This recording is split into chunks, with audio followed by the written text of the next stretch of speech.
Hello everyone, welcome to the Scumdog's Kennel. I'm your host, Chris Williams, and in today's Cryptid Corner mini-episode, I have a couple of great stories to tell you all about today, folks. Both stories involve encounters with alien beings. So, let's start with the first article, folks. Bizarre alien party, hundreds of otherworldly beings gather under the Brazilian moon, and hear about this encounter with aliens, and how this man had to deal with them. And then we'll read the next article, folks. So let's get into this one now. When a frightened resident in Terraçapolias braced himself for looters after devastating floods, he instead witnessed another worldly celebration unfolding in the trees around his home. As strange beings mingled with silent soldiers under the full moon, the witness realized he was hosting an alien party unlike anything ever reported in Brazil UFO history. As daylight faded on January 12, 2011, a witness in Terraçapolias, Rio de Janeiro, Brazil, heard several noises coming from different directions around his home. At the time, the area had recently experienced severe rainfalls, which added to his anxiety. Fearing that a group of looters was preparing to attack and feeling alone, he shouted out that there was nothing valuable to take. Later, he learned that military personnel were present and seemed to be preparing the site for what he perceived to be a party. Now, the fact that the military themselves showed up and basically were preparing our witnesses' land for some sort of party, that should have basically been something that the witness should have deeply thought about, folks. Why were they there? Apparently, his answer was going to basically literally show up right on his front door, or as the article puts it, folks, in the trees around his home. So let's read on and find out. He prayed and accepted the possibility of facing his death at the hands of the looters, but as the full moon rose, the visitors became more visible. The witness estimated that there was over 100 beings carousing and swinging in the pine trees on his property. He suddenly felt honored to host an alien party.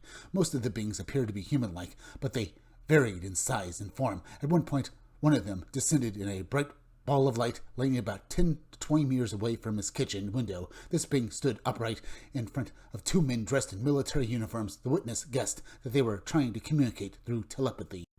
They remained in this position for 30 to 60 minutes. The entire district was without electricity, and the darkness made it difficult for him to keep track of time. So, from the description here, folks, it sounds like these alien beings were talking to the military men, and our witness here, for whatever reason, was allowed to witness all of this. Perhaps because the military knew no one would believe this man, that this happened to him on his land. They probably knew no one would believe him at all. Especially probably they didn't leave him with any way to basically record any evidence. No, camera, no electricity, meaning he couldn't call anyone either, folks. So, undoubtedly, he couldn't basically do anything about that fact. But still, folks, you think the military would have taken this man off his land and put him somewhere else for the night, just to keep him from witnessing anything. Either way, let's continue with the article and finish it off and discuss it a bit more. He noticed several soldiers well camouflaged in a bush near his kitchen window. The witness asked them if it was safe for him to go outside and if it would disturb the ongoing event, but he received no answer. Feeling brave, he stepped outside and sat on a rock located about 5 meters from his kitchen door. At that moment, he noticed that the beings had become shy and paused their swinging in the trees. He then chanted the mantra Om, which he believed to be the sound of the universe and one of God's names. The beings became a little less shy and resumed their activities. He felt he should return inside so as not to disturb the party, which carried on for several hours. Despite feeling safe and honored to host the event, he was unsettled by the military's apparent indifference toward him, which seemed to be their standard procedure. The following morning, he observed about 4 or 5 military personnel trying to erase any trace of the visitors might have left, although he noted one cannot glue a broken tree. According to the witnesses, the event repeated itself the following night. So, was there's something special about the land in which our witness was basically, living on, folks, that basically drew these alien beings to basically have this party on it. And the source of this information comes from the witness himself, folks, so very interesting. Whatever this was, folks, was undoubtedly a strange event. But do you believe it, folks? It seems almost too strange to believe, but perhaps it was a true story, folks, and this happened to this man. Either way, let's move on to the next article. Tall, beautiful humanoids manifest in chilling experiencer's bedroom at night and read what the witness, basically saw and experienced that night when these beings visited him in his home. Let's read on and find out exactly what happened. In the quiet coastal town of El Tabo, Chile, a young woman's peaceful night was shattered by an otherworldly presence that filled her room with the blinding light and silent power. What began as paralyzing terror soon transformed into an eerie calm as she faced three towering, radiant beings who left behind both awe and unanswered questions. Let's get into this experiencer's story, folks, and hear the full account of what she went through, and hear perhaps what she thought about these beings and what they wanted. Let's get into it now, folks. The witness, a 27-year-old named Paulina, was sleeping in her bedroom in El Tobo, Chile, which she shared with her younger sister. In the middle of the night, she was suddenly awakened by a powerful whitish light that filled the room through the door. At the same time, she became completely paralyzed and was unable to move, though her eyes were wide open. Now, this could very well be basically a case of sleep paralysis, everyone, because it is well known in these cases, folks, that people can hallucinate. Now, I myself have experienced sleep paralysis. This happened to me back when I was a teenager, folks.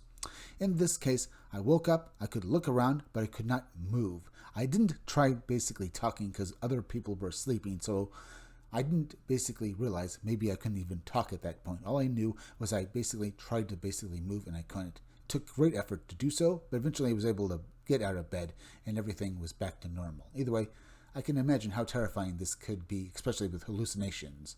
Luckily, it didn't happen for me, folks. But let's continue back to Paulina's story and hear exactly the full account and hear her full experience and hear her own words of how she describes these beings. In horror, Paulina watched as three very tall humanoid figures with thin bodies and heads that scraped the ceiling approached the bed where she and her sister were sleeping. One of the beings stood near the headboard and gently touched Paulina's forehead. At that moment, she saw a bright light and heard a sound resembling the popping of a balloon. After that, she lost all memory of the incident. The next day, she overheard of neighbors discussing a sighting of a luminous object hovering low above the nearby trees.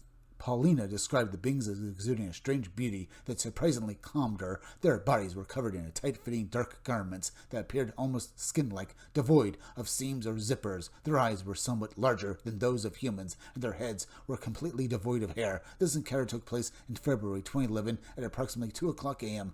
Source, Freddie Alexis, San Diego, Chile, 2012. Very interesting account, folks. It almost feels like an encounter with fairies, cryptoterrestrials, or sometimes also known as ultra-terrestrials, especially with them basically having, and being described as basically being so tall that they scraped the ceiling, being very beautiful. But it also sounds like an alien encounter or an encounter with pale gray crawlers, folks, because she described them as basically being bald and very tall, like the way basically pale crawlers are also described as. But the fact that them looking beautiful, if this is a pale crawler account, folks, this is the first time I've ever heard anyone describing any pale crawler as beautiful. So very strange, folks. But they do remind me of them. Now, some people call pale crawlers rakes, which is somewhat similar as well, folks. But as I said, folks, usually when you're describing a creature like a rake or a pale crawler, they're butt ugly and hideous.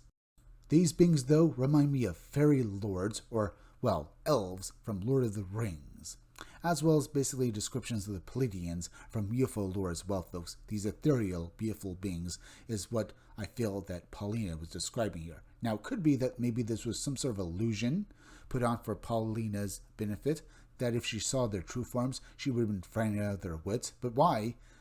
Well, why did they still have bald heads, folks? That's something we've seen in a lot of alien encounters where all these beings have, bald heads. I was thinking, folks, if this was an illusion, then why were these beings bald? Wouldn't they have flowing hair as well? We don't know. Either way, a strange account. And much like the first account, folks, it has the same ethereal, otherworldly quality to it. That is very bizarre, folks. So both stories have that key factor in them. So maybe they're related in some odd fashion. Perhaps. We just don't know. Either way, folks, we're at the end. So please go subscribe to my YouTube channel. Read comics, they're bad for you. You can use the YouTube link down below in the descriptions or the chat to go subscribe to me.